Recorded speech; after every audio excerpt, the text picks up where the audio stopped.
This will be fun, but I'm excited to talk to you guys about this. So does anyone here know what a starseed is? Has anyone ever heard of it? Okay.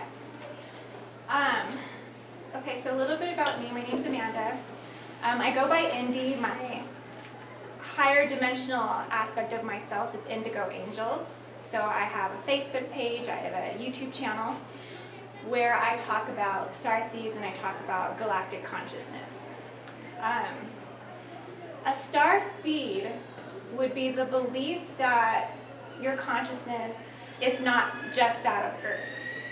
So it would be the belief that you essentially, portions of your consciousness, portions of your soul, because not all of your soul is from one place, but it would be that you essentially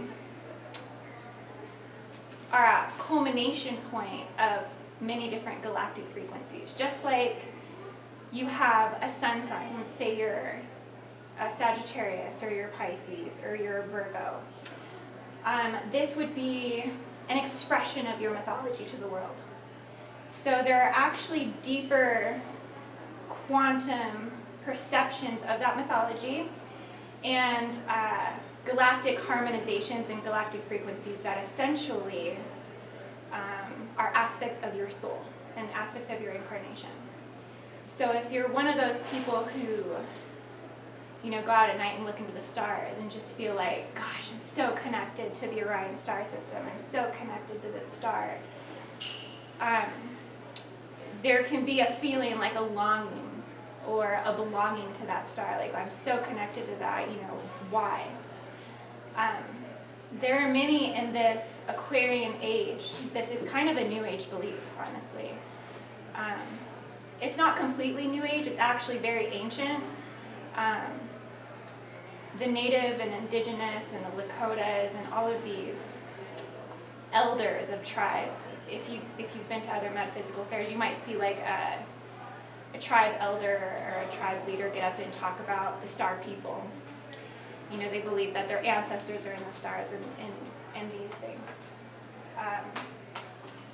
So a starseed would be the belief that your consciousness came from a galactic origin. Now there are actually 6 starseed races or lineages that are the most profound, that are the most channeled on the planet, that most people have brought forth this information. A couple really great authors that have brought forth this information would be Barbara Marciniak. She's channeled information on the Pleiadians, or Ashayana Dean. She's channeled pretty much an entire plethora of cosmic galactic history and has brought this information to the planet. So there are 6 main star lineages that way back when, way before I guess the entire existence or the entire timeline of Earth, have entered into what's called a galactic alliance or a guardian alliance. This alliance essentially are star systems and star races and star councils that have come together and have decided that they were going to be protectors of humanity, or they were going to be spiritual guides for humanity. These councils, these guides, these galactic energies are essentially already on Earth. They are councils that already live within us. So we are expressing these mythologies. We are these starseed lineages. We are these starseed races. The main 6 starseed lineages would be the Sirian Council, the Pleiadian Council, the Orion Council, the Andromedan Council, and the Lyran Council. Each one of these councils essentially represent a density within the planet, a vibration within the planet. So you can kind of look at it that way if you can think of physical matter in terms of dimensions. If you can think of physical matter in terms of dimensions, 1st and 2nd dimension would be inner Earth, 3rd dimension would be the Earth, 4th dimension would be the parallel Earth, 5th dimension would be the Pleiadian Stargate system, the 6th dimension would be it's either I think it's Sirian, and then it's Arcturian, Orion, and then you get into the Lyran councils, which are 10th and 12th dimension. densities on Earth. So the starseed, like I said, would be the embodiment of that galactic frequency or of that galactic energy. As everybody's going through biogenesis processes, which are creation processes within the womb, it's a 9-month process, which ultimately aligns to the Mayan calendar, the 270-day Tzolk'in. The Mayans were a galactic civilization. The Mayans channeled galactic energy, galactic frequency, and they brought a lot of this energy to the planet. All of these galactic civilizations throughout history have anchored in this cosmic intelligence. Essentially, the Egyptian civilization aligned the Egyptian pyramids to the star system of Orion, so all of these pyramids aligned to the 3 stars in Orion. So the Sirian energy and the Orion energy was very profound in the Egyptian civilization, so they anchored in a lot of this cosmic intelligence. Essentially how it kind of works is the moon is like an importing and exporting system for spirit. There's this synergistic biological relationship with these planetary bodies, with the magnetic, with the electromagnetic energy. So going off of Vedic astrology, I jump around a lot. This is multidimensionality, okay? I'm just jumping around, I'm shifting into different areas. If anyone has a question or needs me to clarify things, just please ask.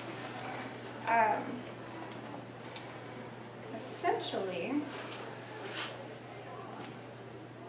according to Vedic astrology or lunar mansions, lunar nakshatras, the moon spends 2 days or 1320 degrees in each celestial body. So the moon is a magnetic body. The moon is a part of our magnetic, energetic biosphere of the planet. So there's this synergistic relationship where it's integrating cosmic particles, galactic frequency, galactic resonance, and this is one way that it enters into the planet. This cosmic energy is solar energy, it's radial light, and it comes into the planet through the north and south nodes and it radiates out the ley lines.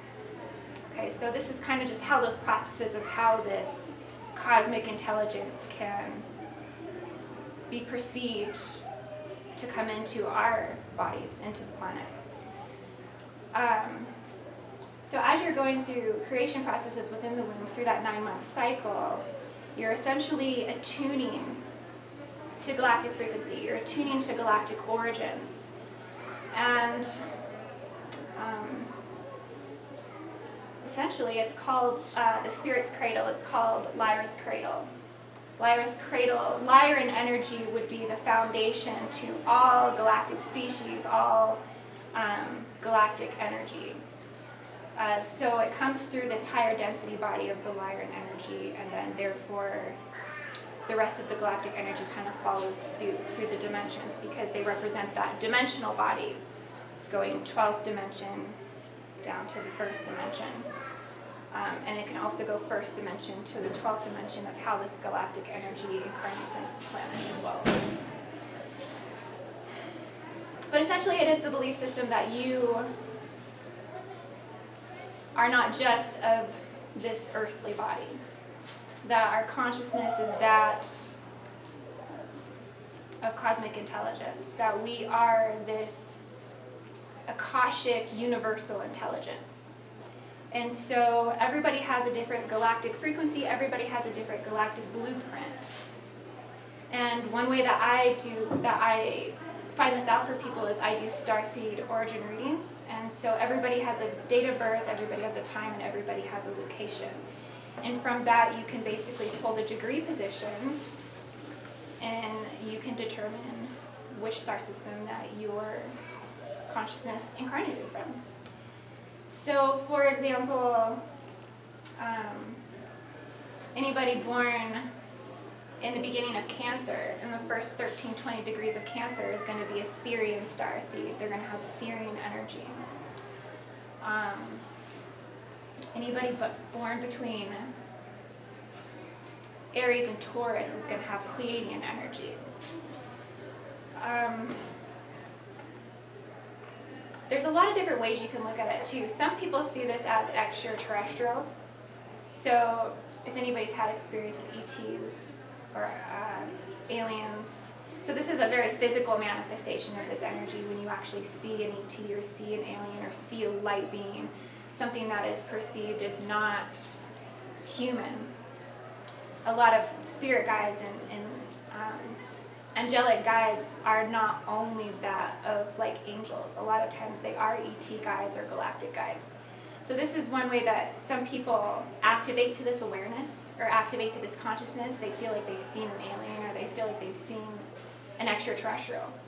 So this will lead them to start trying to understand, why did I see an extraterrestrial? Why did I see, you know, an 8-foot being with like a weird tentacle face or something crazy, something just not of this planet. You just know it's not of Earth. So you can see them as ETs or extraterrestrials. You can see them as councils where they're essentially entire races on these planets. A lot of this information has been channeled. Like I said, if you look into Barbara Marciniak or the Pleiadians, she's essentially channeled like entire races and planets and home systems that they have on these planets, and that there's entire living systems that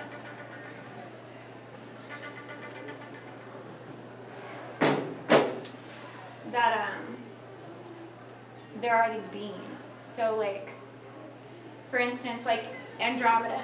In Andromeda, there are what's called the aquatic collective. So there's an aquiferian lineage in Andromeda. So these are aquatic beings. There's that are connected to the 12 tribes, that are connected to these 12 original angelic human tribes. In Orion, so Orion's the funnest one. Orion is the most complex. There's the most different galactic species. There's the most different types of alien races. There's the most war history. You have reptilian lineage, you have draconian lineage, you have Nibirian lineage, you have Anunnaki lineage. These are all represent aspects of our genetics and all represent aspects of our DNA. So everybody on Earth is a hybrid starseed. They just maybe aren't aware of it. They just maybe don't know it. Some people feel that they're not. Some people feel that they're an earthling, that their consciousness is not outside of Earth. How do you know if you're a starseed? You always have a longing for a place called home. You always feel like you don't necessarily belong. You don't feel like you fit in. You struggle with humanism. You struggle with duality. You don't, highly empathic, highly sensitive, highly intuitive. You don't understand humanism. You don't understand destruction to create, especially if you're an Andromedan starseed. Andromeda is a spiraling galaxy, so it's always in an ascending state. It is always in an uplifting, ascending, blissful glorification, just highly expanded God states of consciousness. And it's always in an ascension. It's never in a descension. The Milky Way goes through descension.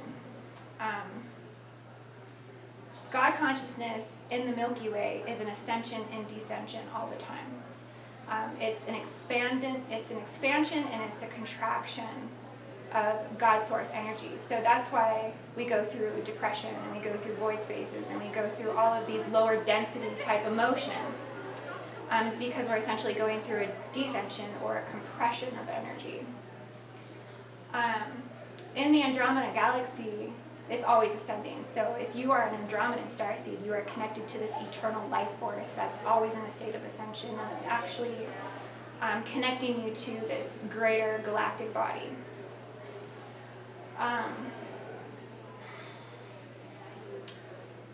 Now, the Orion star system is a dualistic star system. It carries all cosmic galactic war history, all human cosmic galactic war history.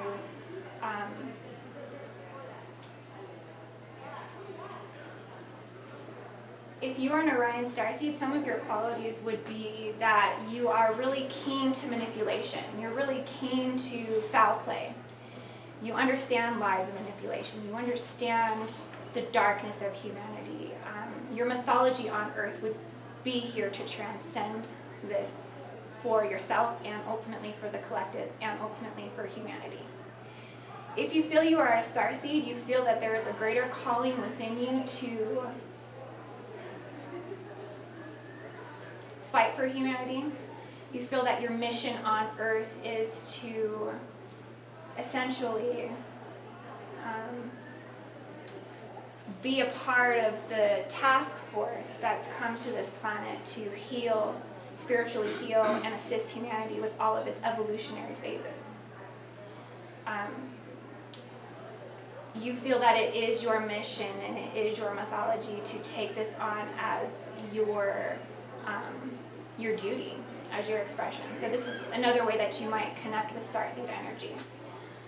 All of these star systems are higher intelligent beings. All of these planetary bodies are higher intelligent beings that hold this higher cosmic intelligence. Even the moon. The moon is, even though the moon is technically dead, the moon represents the underworld. The moon represents planetary or human phases of death, sex, birth, regeneration, all of these things. This life force energy, it's kind of like a kundalini energy that opens the gateways to the underworld and to these lower dimensional frequencies. But the moon is essentially of a higher intelligence than Earth because of its rotation. Its rotation is much faster than Earth. It's constantly going much faster than the Earth. And it rules all of these subconscious cycles of the mind. So every aspect of your mind, of your psyche and your subconscious that you're not aware that you're doing, like breathing, and reproduction cycles and your heartbeat rhythm, all of these things are essentially controlled by the moon, which is ultimately controlled by your pineal gland. Your pineal gland is a lunar sensory endocrine cell. So this cell operates off of what the moon is essentially, what it's interpreting from the moon. So it's this relationship with these greater planetary bodies. We have relationships with greater planetary bodies and stargate systems of even greater and more profound aspects of consciousness. It's kind of hard to perceive, but it's not at the same time. It's if you're connected spiritually, emotionally, mentally, psychically, to everything that feels of Earth, as you tune more into that and you tune more quantumly within your body, you can attune more to these cosmic frequencies and galactic energy. Every time the moon shifts into a new celestial segment, we're essentially aligning to a new stargate system. So if you're in tune planetarily, you can attune your psychic awareness to this resonance of galactic frequency, essentially. Now, whatever starseed origin that you carry in your starseed chart or your birth chart, your natal blueprint, you would attune more naturally to these frequencies. So a lot of people actually come into the awareness of their starseed origins naturally. And they just know. They'll just know that they're a Sirian starseed and that they're connected to Sirius.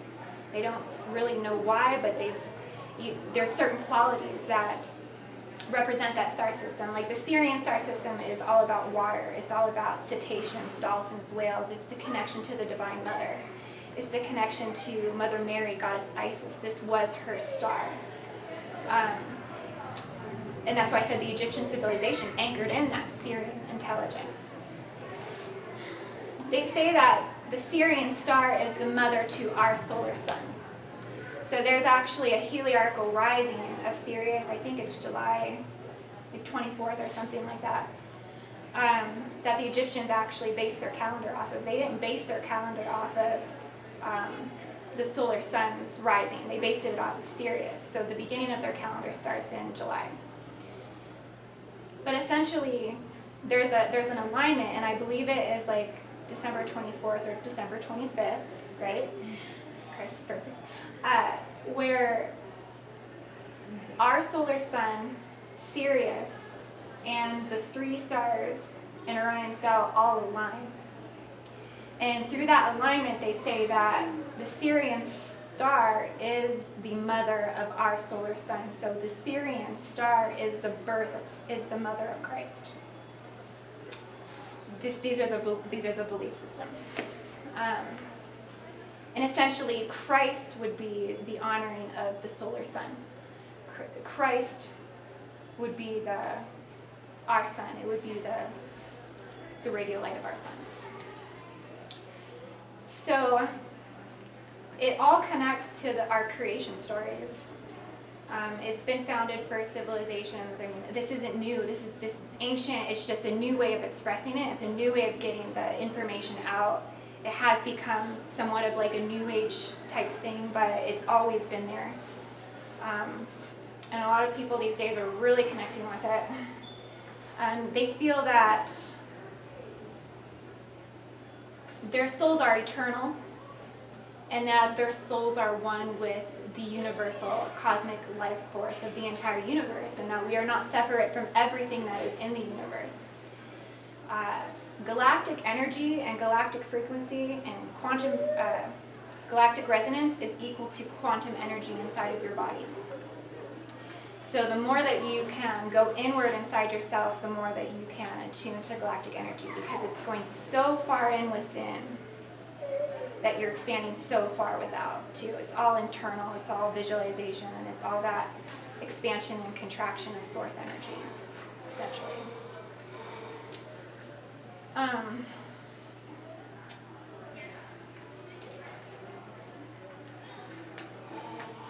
The Orion star system is really just so fun. Like, I really just love talking about Orion. There's just so much there. There's just the dualism, the duality. A lot of people, when they find out their origins, they're usually kind of triggered by an Orion origin.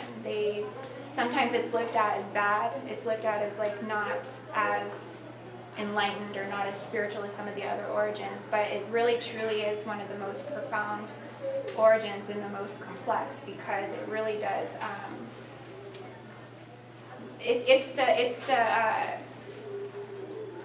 most people on the planet have Orion in their chart. It's the biggest constellation, so there's more positions. More people are more likely to have Orion than to have any other star system, so it's most likely that you have an Orion placement.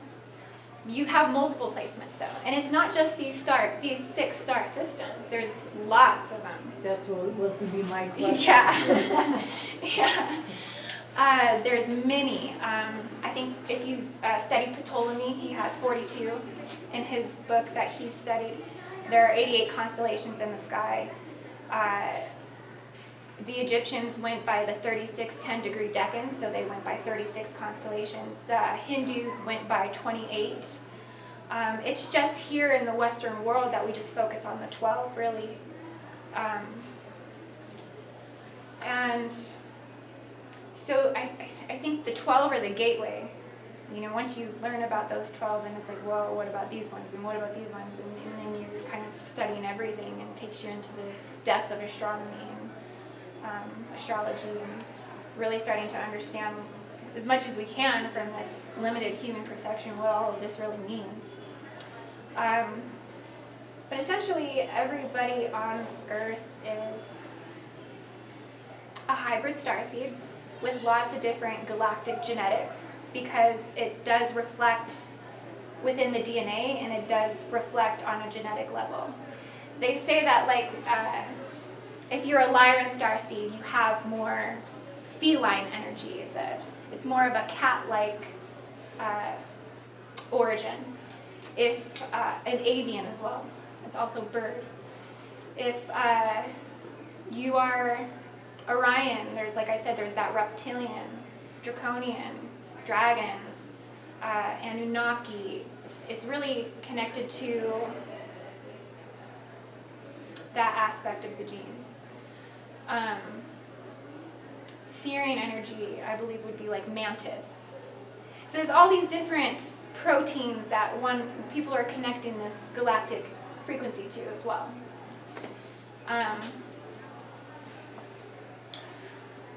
Ultimately, if you're feeling that you're a starseed, your soul is that of the original angelic human. Your soul is that of pure Christed energy. You are divine in the way that you are. You are a pure soul. You are a pure essence. This is just helping one to understand their eternalness and their connections to the infinite realms of the cosmic realms, so to speak. Does anybody have any questions? What is the function of a stargate? Okay. There's a lot of different ways you can look at a stargate system depending on how you visualize and how you meditate. A stargate would represent the core of the star. So the center psychic body of that star. All of these stars are living entities. They're living beings that have, consciousness that we really can't even fully perceive. But that is what we're picking up on. It's crystal seed forms of the consciousness of these star gates. They say that the gate is an iron crystal core. That is the center. That's the center of our Earth is an iron crystal core. The center of the moon's an iron crystal core. All these star systems have iron crystal cores. These gates, now if you're really into visualization and meditation, you can actually use them as portal structures or transits, ways to astral travel and actually go into the galaxy and explore these realms and star systems if you're super clairvoyant. I know women who are just incredibly on some next level clairvoyant stuff where they use these stargate systems and portal structures. They feel that they enter through the center psychic body, and then from there they can channel all of the life forms and existences that have ever lived within that star system. So I guess the gate would be the core. Kind of like a gateway. It's the expansion into that consciousness. It's a gateway that you open up to. And each star system's consciousness is really fundamental on the elemental composition and the alchemical composition of that star as well. Depending on, most stars are high helium count. They're like high, all of the noble gases. So I know helium is what I'm radon, whatever the other noble gases are, but that is also a reflection of that star's consciousness. The size, the age of it. Betelgeuse and Orion is, it's dying. That star is actually dying. So that star is going into its Bardo phases. It's going into its ending phases of its life. Its helium count is starting to fuse into a dense metal, into an iron. And when that happens, the star actually goes through a death process. And any other living stars that are around it will actually die with that star. So I don't know specifically how many go with it, but if it's how it's connected in that way. But so when you start thinking of it on an elemental level too, you can start thinking of that harmonic elemental resonance within inside yourself too. And this is another way that you can attune to galactic energy and to your starseed origins is by attuning to the awareness of the elemental bodies inside of you, because you carry all of these elements inside of you as well. They say that our bodies are made of star particles, stardust, so we are made up of the elements of the stars.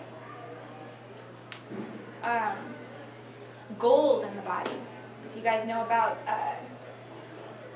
the Anunnaki and how they came to Earth and created the slave race, Adamu, to dig for gold because they needed gold to spray into the atmosphere of their dying planet. So they created the slave race to mine the gold. It's really just representation of the gold that is inside of you, inside of your body. Gold, we have gold inside of us. And so bringing one into their self-worth and into their,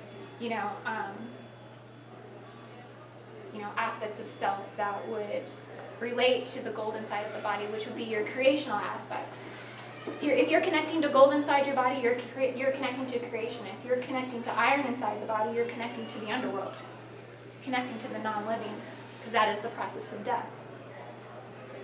So Starseed essentially is just really just expanding the mind into these cosmic realms that can seem just so far outside of us here on Earth. And that's usually how it was for me. When I first started coming into this awareness, I mean, I had a girlfriend who came over and she would put on these like ET meditational channelings and stuff, and I would just be like, this is weird. You know what I mean? And I didn't understand it at first. It felt so far outside of me. But the more I started learning it and researching it and just understanding on a spiritual level how we're just connected to the infinite universal realms, that all of it, anything is really possible. And so that's pretty much it. Another question, going back to something you were saying earlier. You talked about the different star systems. Would you say then that just being incarnated on Earth, that we're just like a soup and a mix of all of them, or that there's actually a descendancy of like feeling connected to one? Because of the history of how much has happened, and even just humans like interracial and all these things, like, can you really tie it to one, or is it just that we're holding all of it within our bodies?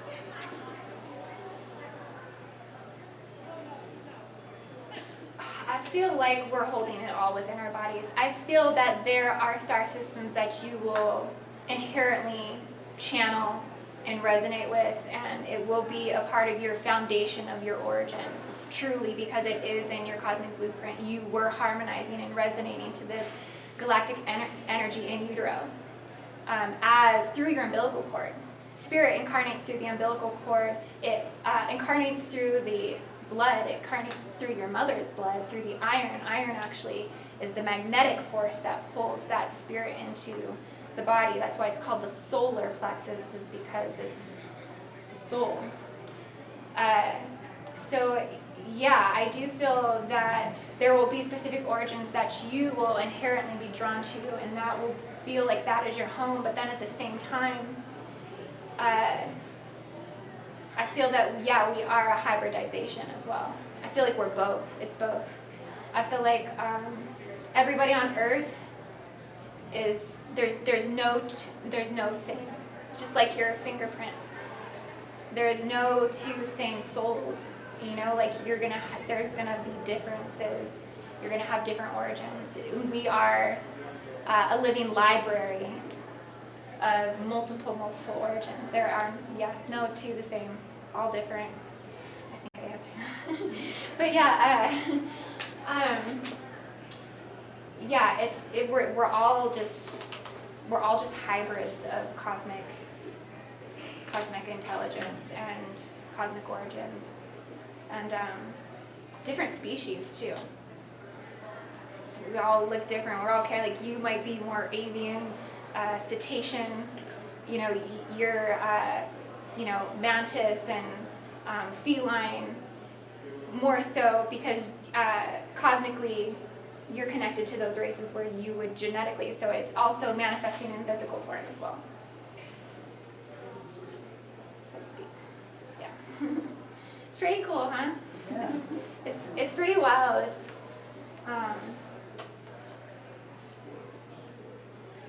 I find a lot of people really resonate with it right now.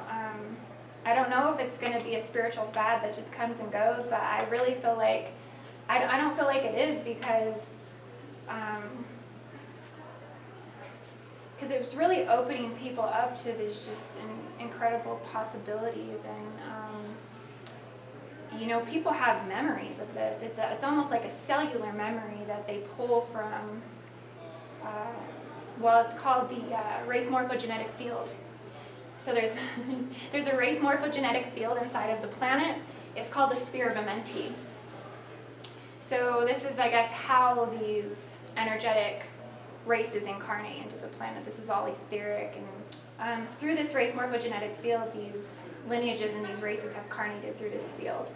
And we are not separate from that, so we can channel information, we can pull information, we can pull Akashic cellular memory from this race morphogenetic field by attuning your awareness and attuning your consciousness to this field.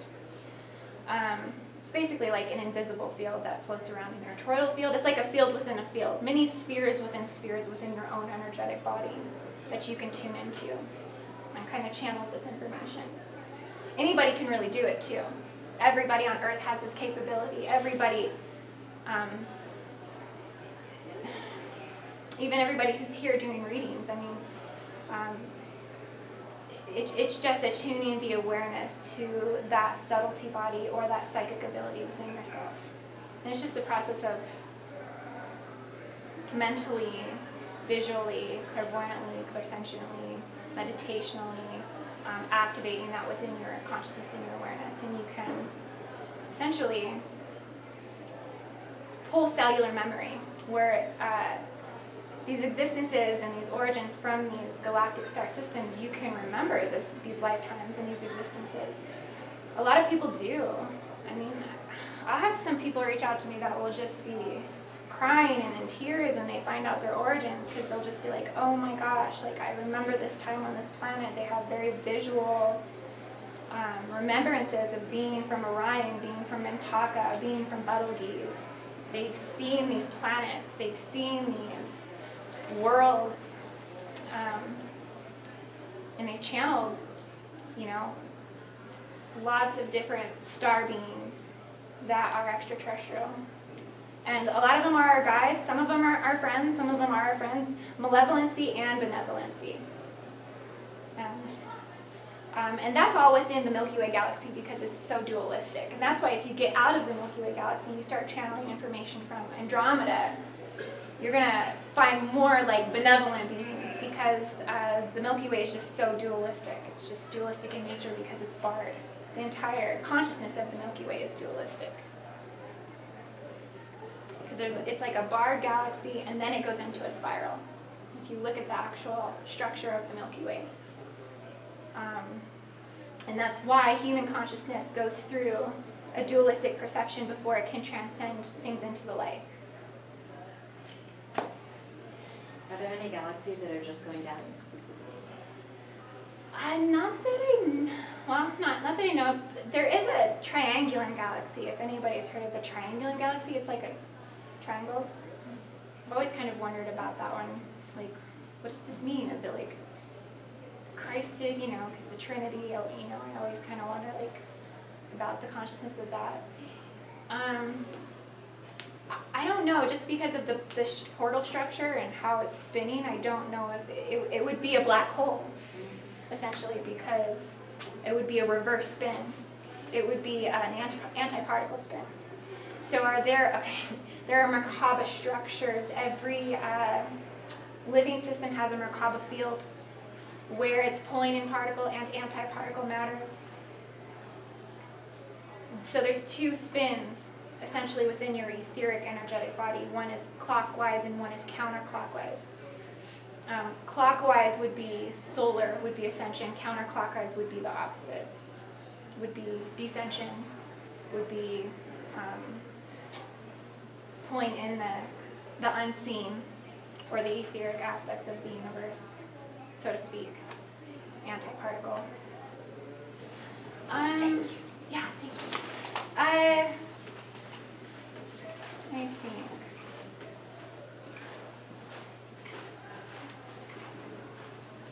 I'm really not too sure. I'm sure that there probably is connection. I wouldn't be surprised if there's connection to certain crystals to certain stargates. It's a great question. I know for me, starting to work with crystals was the opening of my spirituality, was starting to work with crystals. So I would say it's all connected. I just don't know specifically which crystals would be connected to which stargates.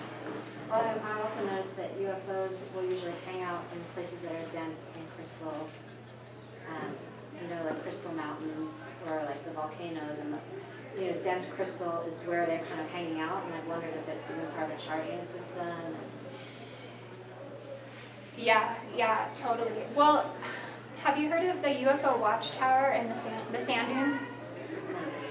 So about 4 hours south of Denver is this sand dunes. And there's this place called the UFO watchtower, and it's such a high elevational place, and there's a lot of crystals. There's, the mountains in general, a lot of crystals. Right. So there's a lot of UFO sightings there. They might have a lot of information there on that type of stuff as well. I took my kids there, actually, and it was an incredible experience. But I know elevation has a lot to do with it, too. Yeah, thank you. Absolutely. Good question, though. Gosh, you seem to know a lot about the energy of the UFOs. Somebody was just telling me about the density and the UFOs, too. It's interesting you brought that up. Yeah, well, I lived in like a portal town in Argentina, and it was known for its UFO sightings. We saw them just all the time. But particularly at the opening, it was like an old volcano, so there was like a hole that went down, it wasn't active, but they are always flying in and out of it, and so, I don't know, it just kind of made me wonder, like, why are they always hanging out in these densely crystal areas, and if it was just part of some kind of charging system. It was the only thing I could, but also noticing that tied to the Starseed kind of consciousness and being connected to that, like, kind of galactic origin, there's some kind of crystalline, like, I almost wonder if it's helping communication or clarity. But what is the role, and why is there so much, people are just, I'm so drawn to crystals, I don't know why I'm drawn to crystals, but I think there's something there around why we're drawn to them, and the connection to, kind of being outside of Earth, so. Okay, yeah, that made me think of something. So they say that our DNA is evolving into crystals, so we're actually evolving into crystals. We actually have crystals inside of our DNA, which is activating the DNA, it's illuminating the DNA, and it's making, this is actually the evolutionary process that is assisting with the ascension or the awakening within one's body.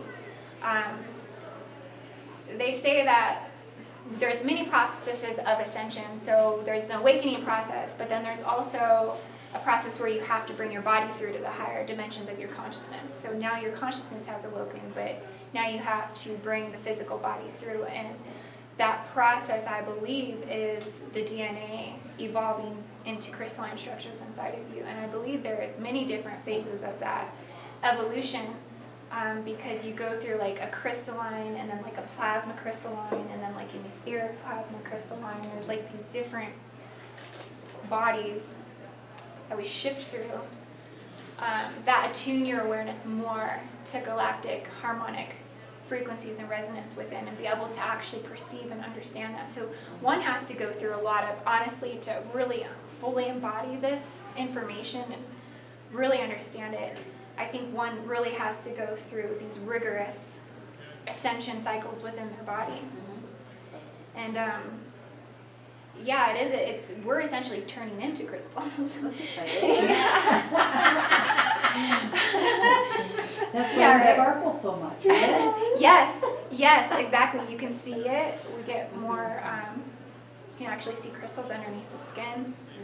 And we shine more, we turn lighter. People actually have told me that they can't see me, or I'm just very light. My aura seems very light.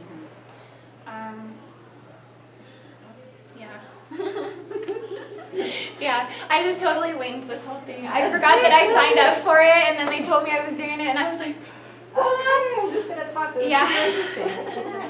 Awesome, thank you so much. Thank you guys for coming and watching. Are you doing readings then over at